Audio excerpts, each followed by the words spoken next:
So hello everyone, welcome back to another video. So in today's video I'm gonna talk about if you are giving a PG entrance examination of whether it's INICET, AIMS INICET, or whether it's NEET MDIS 126. So what should be your plans? Okay, so I'm considering you as an intern, and I'm considering that you are preparing for next exam, which is on, I think, on April or May, like that, in next year. So what are the things that you should keep in your mind before giving that exam? And I'm assuming that you're giving it for first time. Okay, it's not like me that who's giving it for like 2 to 3 times. I think you are the first timer, the beginner, the fresher. Okay, so what are the things that you should go through, and what are the things that you should keep in your mind before start preparing, or before you give that NEET MDS और AIMS INICET exam? Okay, तो कुछ बातें हैं जो आपको याद रखना है और उन बातों को आपको इम्प्लीमेंट करना है ताकि आपका जो रैंक है, आपका जो स्कोर है, वो अच्छा आ सके. ओके, मैं ये अपने एक्सपीरियंस से बता रहा हूँ, जो मैंने इतने सालों से दिया है, और अच्छे रैंक के पीछे मैं भी हूँ, आप भी हो ऑब्वियसली. तो क्या क्या करना चाहिए? Okay, without doing further ado, let's start the video.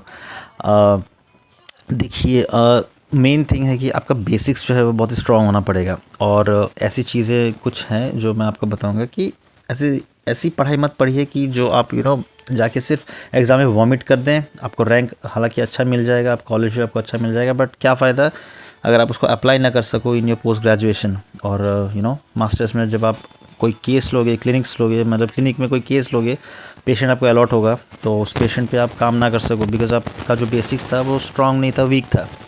तो इस तरह से पढ़ाई करो, चाहे उस पर आपको 10 दिन लगे, 15 दिन लगे आपको समझने में. ओके, आई एम अज्यूमिंग कि आपको समझ में नहीं आ रहा होगा कोई टॉपिक, तो उस तरह से पढ़ो कि आपको वो हमेशा के लिए याद रहता, कि आप उस पेशेंट पे अप्लाई कर सको. ओके, इन फ्यूचर आप ग्रो करोगे ना, तो जितना आप लर्न करोगे, जितना ग्रो करोगे, जितना आप सीखोगे, उतना आपके लिए अच्छा है.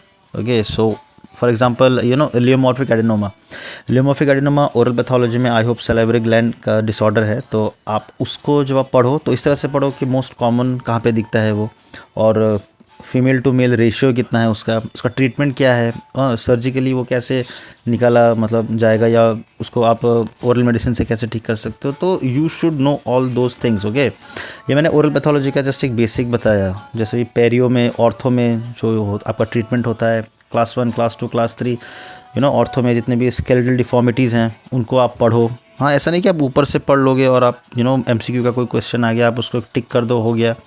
अंदर तक पढ़ो उसको. ओके, तभी क्या होगा ना, बेसिक्स क्लियर होगा. और आजकल ऐसा नहीं कि PYQ से सब आएंगे, प्रीवियस क्वेश्चन से सब आएंगे. आजकल क्लिनिकल बेस्ड क्वेश्चंस आ रहे हैं. ओके, पूछते हैं ना कि ये पेशेंट आया, इसको 2 महीने से ब्लड प्रेशर बढ़ा हुआ है, इसका आँख फूला हुआ है, सूजन है, तो आपको वो कैच करना है. अगर आपका बेसिक्स अगर क्लियर है तो आप वो कैच कर लोगे, और आप जो आंसर्स है ना उसको आप टिक कर पाओगे.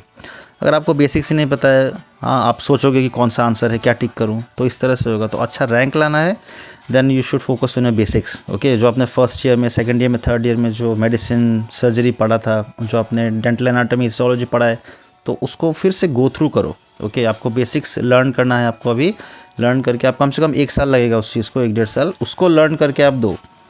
ठीक है, और मैं आशा करता हूँ कि उस चीज़ को पढ़ के जब वही चीज़ एग्ज़ाम में आएगा, आप रिलेट करके आंसर दे सकोगे और आपका रैंक भी अच्छा आएगा. ओके, देखो, मैं एक बात बोलना चाहता हूँ कि सभी को एक अच्छा ब्रांच चाहिए. ओके, मुझे भी चाहिए, आपको भी चाहिए, सर्जरी चाहिए, एंडो चाहिए, पेरियो, पीडो, बट अगर नहीं मिल रहा है तो क्या? ओके, आप पढ़ाई तो बहुत कर रहे हो, बट अगर आपका पैथो में हो रहा है, आपका ओरल मेडिसिन में हो रहा है, तो आपको मतलब अगर आपका एज जा रहा है, अगर आपका ईयर्स जा रहा है, तो आप क्या करोगे ना, तो आपको लेना तो पड़ेगा.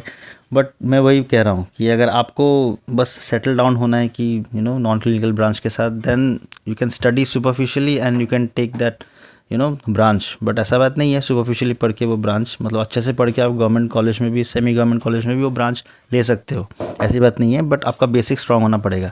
अगर आपको सर्जरी चाहिए, एंडो चाहिए, then your basic should be strong. Okay, तो अगर आप किसी भी कॉलेज से हो, आप पेरिफेरल गवर्नमेंट कॉलेज से हो, सेमी गवर्नमेंट कॉलेज से हो, या फिर आप INI से हो, कोई एम्स इंस्टीट्यूट से हो आप, तो आपका बेसिक स्ट्रांग होना पड़ेगा. ओके, आपका बेसिक स्ट्रांग नहीं है तो आप पोस्ट ग्रेजुएशन एग्ज़ाम में अच्छे से परफॉर्म नहीं कर पाओगे। ओके, तो ये एक इम्पॉर्टेंट बात था जो मैं आपसे शेयर करना चाहता था कि बेसिक्स आपको अच्छा करना पड़ेगा तभी।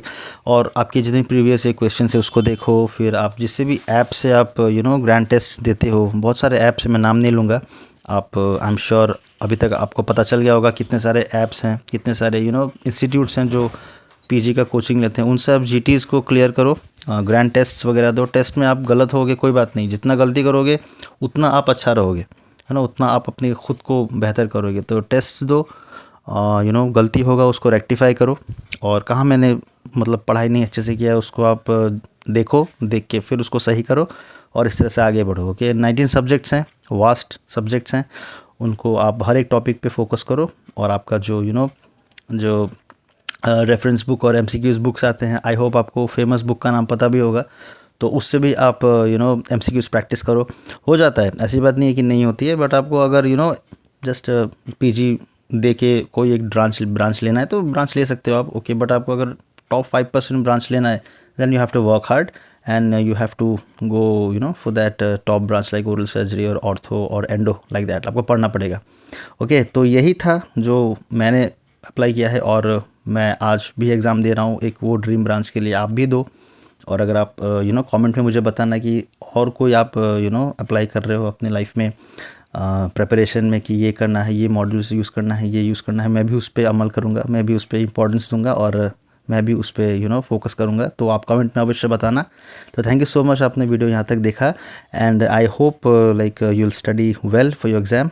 Okay, never give up. Okay, this life is full of competition and struggle, and you should cross all your struggles and obstacles and get your dream rank in dream college. Thank you so much. Watch my video, like my video and subscribe to my channel. Thank you so much, and आशा करता हूँ कि आप मेरे आगे के videos को भी देखिएगा। ओके, लाइक शेयर सब्सक्राइब अवश्य कीजिएगा। Bye, take care.